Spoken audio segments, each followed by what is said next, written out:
Assalamualaikum warahmatullahi wabarakatuh. Selamat siang kawan pajak dimanapun berada. Hari ini di Kanwil WJP Jawa Barat 3 ini ada kegiatan spesial nih buat pajak. Kegiatannya apa? Yaitu kita ada Business Development Service ya atau BDS UMKM dari Kemenkyu 1 di wilayah Kota Bogor dan Kabupaten Bogor.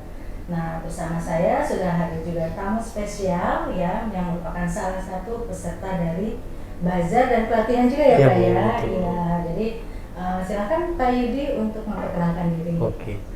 Ya, selamat siang. Nama saya Yudi Sugiarto. Saya bertinggal di Cimahpar, Bogor Utara ya, Kota Bogor. Kebetulan produk saya brandnya itu Cita Rasa. Produksinya itu aneka bolen, aneka strudel, ada juga cake, produksi juga minuman, contohnya seperti smoothies mango dan lain-lain ya. Ada kopi klasik juga gitu, Bu. Ada di sini Pak produknya? Oh enggak. Kebetulan tadi pas bazar sudah habis. Kayaknya Bapak udah habis di jam berapa gitu loh? Saya datang jam 8, habis jam 9, Bu. Wow, cuma 1 jam. Alhamdulillah, luar biasa. Keren banget ya Pak ya. Alhamdulillah. Nah, kawan pajak di sini juga sudah ada beberapa produk dari UMKM yang tadi sebagai peserta dari bazar kita ya. Dan selain bazar juga tadi ada pelatihan juga ya? Ada pelatihan, Bu, ada pelatihan. Apa pelatihannya apa aja tadi Pak Yudi? Pelatihannya mengenai ekspor impor, terus juga ada mengenai branding, sama kemudian ada untuk foto ya, foto produk gitu ya, Bu ya. Jadi menurut Pak Yudi gimana nih untuk kegiatan yang bazar UMKM kali ini ya? Itu ada bedanya nggak dari bazar-bazar yang lain? Kalau yang saya rasakan yang kali ini tuh beda banget. Oh, beda.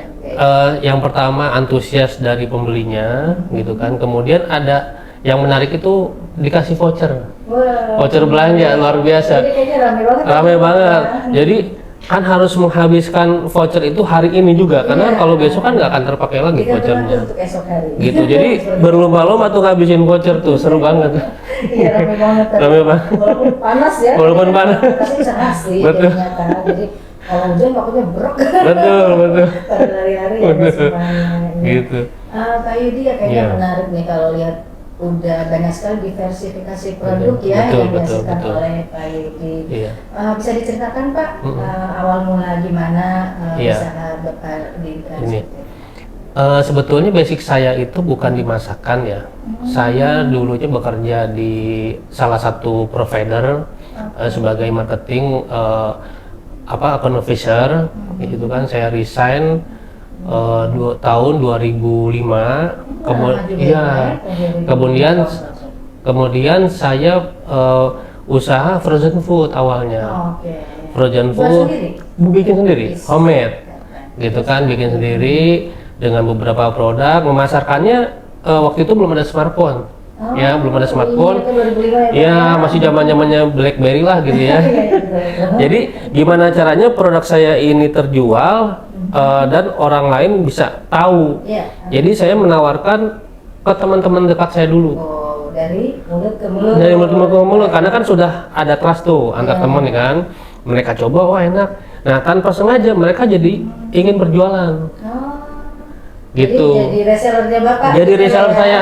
Nah, dari situ saya mulai belajar gimana caranya bikin supaya ini lewat Google gimana ya gitu kan. Saya sebenarnya orangnya gaptek.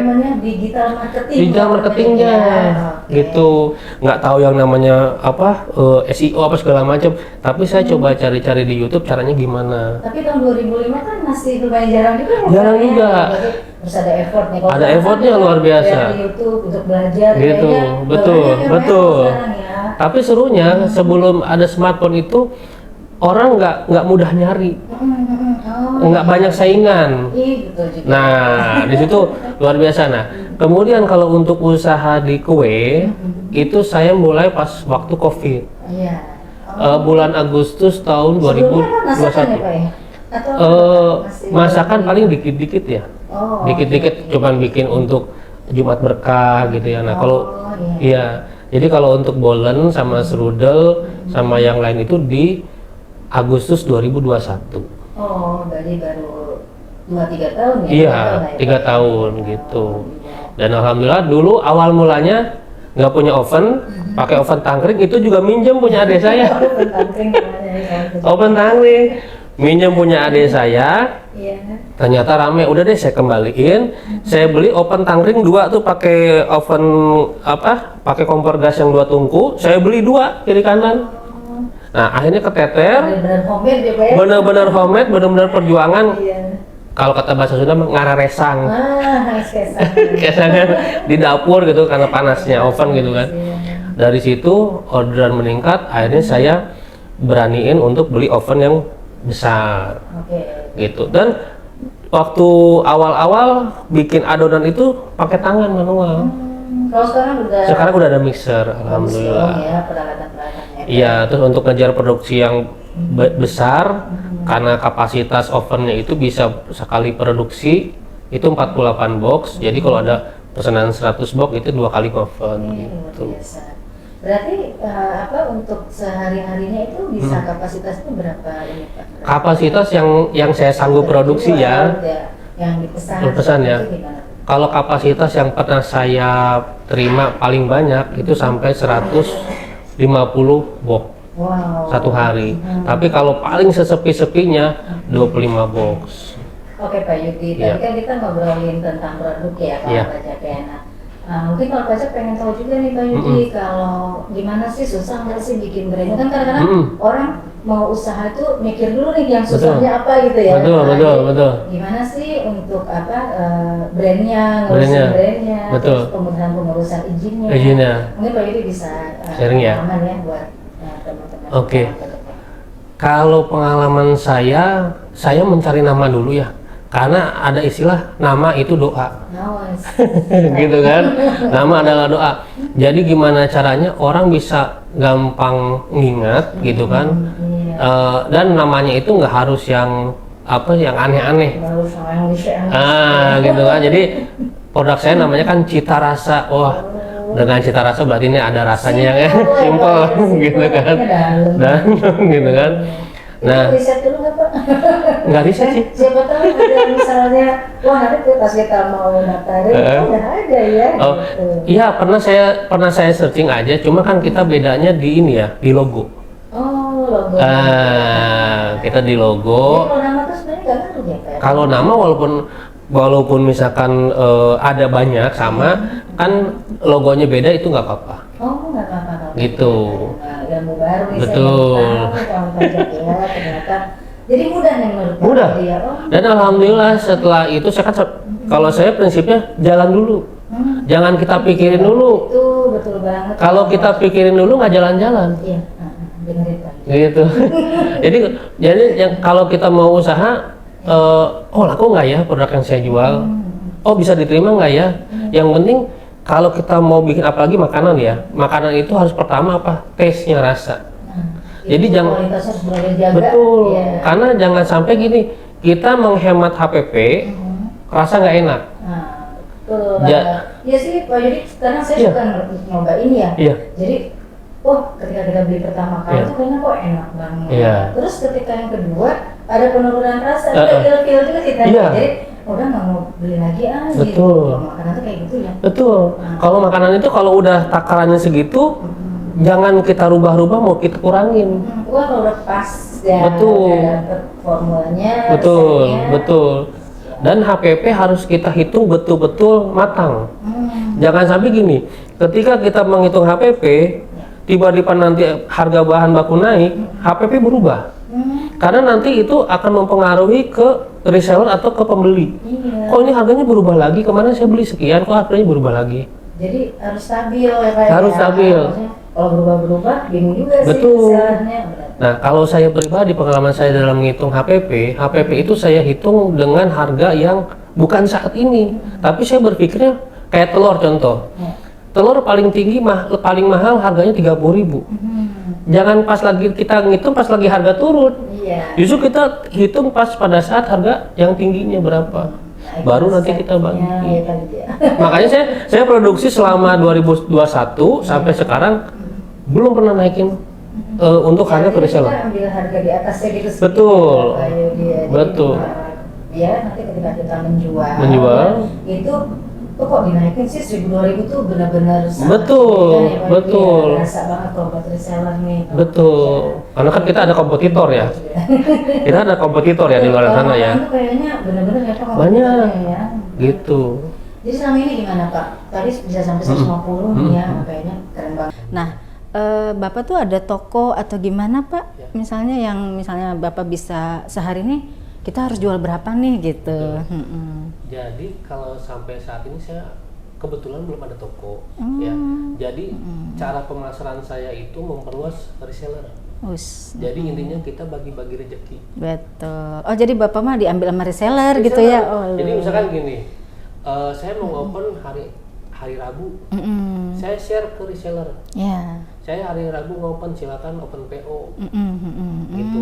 Dan alhamdulillah kalau untuk pesanan nggak hanya dari reseller ya, tapi ada juga dari perbankan, dari ibu-ibu pengajian. Kalau acara-acara gitu kan Pak, iya. Karena bisa untuk ke snack box atau bisa untuk oleh-oleh. Oh jadi ada snack box juga nih. Betul. Wah kalau itu emang pasti udah menyebar nih kemana-mana nih kalau kayak gitu ya Pak ya. Iya. Jadi keren banget nih Pak. Kayaknya nih kawan pajak nih kita harus niru ya.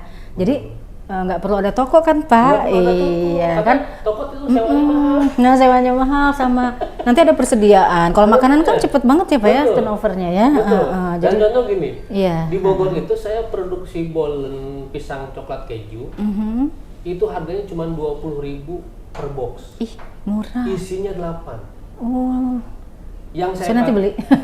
Yang saya pakai itu pisangnya Raja Bunga. Oh ya Allah. Gitu. Jadi kok bisa harganya murah? Karena saya beli bahan baku kan ngecer. Gitu. Jadi langsung nyetok lah ya Pak ya. Gitu. Jadi gimana caranya supaya HPP kita bisa dapat murah? Gitu kan makanya kalau mau melangkah produksi mungkin ya jangan tanggung-tanggung. Iya. Itu belanjanya gimana? Mingguan, bulanan, tergantung 2 mingguan. Stoknya. Oh gitu. Oh hari ini lagi habis keju. Iya. Nah, saya beli keju. Iya. Gitu. Jadi yang nggak dibutuhkan kalau masih ada stoknya nggak usah dibeli dulu. Oh gitu ya Pak ya. Betul. Terus Bapak ada karyawan nggak Pak? Kalau saat ini karyawan sistemnya tentatif ya. Tentatif itu pada saat dibutuhkan gitu kan. Seringnya saya hanya berdua sama istri.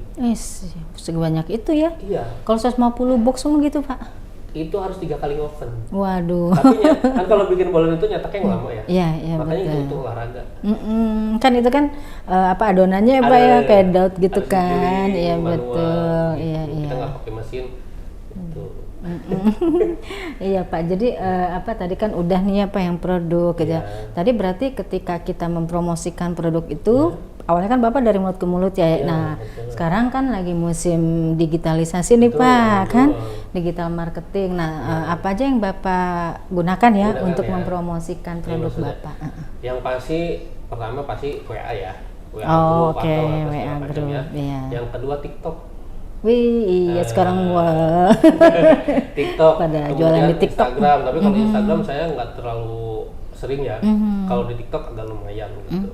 Karena dari situ. Yang paling best seller Pak dari produk Bapak tadi kan udah banyak ya produknya. Yang paling best seller itu yang berbahan baku pisang, ada bolen mini pisang coklat keju, straddle pisang coklat keju sama bolen pisang coklat keju. Sayangnya tadi kawan pajak saya karena wira-wiri saya belum beli produknya Pak Yudi.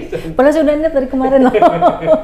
Pengen beli nih Pak Yudi ya. Ampun, nanti saya pesan ya Pak. Siap, nanti saya antar. Iya, makasih. Iya. Dan juga ada di ini Pak, Gojek segala gitu. Menyebutin merek, mohon maaf. Kebetulan kalau untuk di marketplace yang itu keranjang kuning, keranjang oranye, keranjang hijau, itu nggak ada. Karena produk saya itu fresh.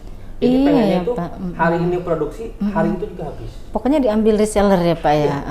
Kalau perusahaan-perusahaan gitu berarti langsung. Jadi pesanan yang kayak contoh beberapa bank lah ya gitu kan. Jadi saya free ongkir, pesanan juga saya antar gitu, acara-acara. Keren. Ini berarti produknya langsung habis nih kawan pajak ya. Wah, kayaknya saya udah harus mulai belajar nih buat bekal pensiun. Kadang gitu Pak. Tadi kan seperti yang saya tanyain di awal ya Pak. Kadang kita pengen memulai apa namanya usaha, tapi takut aja yang ada gitu teh, kan takut melangkah ya, takut rugi gitu ya tuh, yang modal memang segitu-gitunya ya Pak ya, namanya kita pegawai Pak ya. Tapi kayaknya ada pencerahan nih Pak Yudi kan udah berani nih dari mulai ngawalinya ya. Bahkan tadinya pegawai kan Bapak kan, lalu keren banget deh. Tapi sih mungkin gini Bu ya, saya bisa sharing. Kalau kita mau usaha, kita lihat feel kita apa. Ibu senangnya di apa? Passion atau kesukaan ya kalau makanan ya. Betul. Oh iya benar. Ibu senangnya hobinya apa? Gitu, karena saya sama isi hobinya makan. Kok sama Pak? Gitu. Jadi ide itu berawal sebetulnya nggak sengaja dari rumah juga kan, sering makan gitu kan. Itu nyobain, tahu jadi yang enak yang mana ya Pak ya. Apalagi kalau isi saya itu, kalau yang namanya resep, dia mah rada sedikit kalau nggak enak, perfeksionis enak, ya, iya. Makanya di situ saya berani. Kalau saya mah enak semua, gimana tuh Pak? Iya, oke Pak Yudi, seneng banget nih ya bisa ketemu, bisa sharing-sharing pengalaman Pak Yudi ya. Insya Allah bermanfaat nih buat kawan pajak semua ya. Sekian dulu nih Pak Yudi ya, kawan pajak. Nanti kita akan ketemu lagi di ruang podcast Kanwil DJP Jawa Barat 3 selanjutnya. Tur nuhun. Assalamualaikum warahmatullahi wabarakatuh.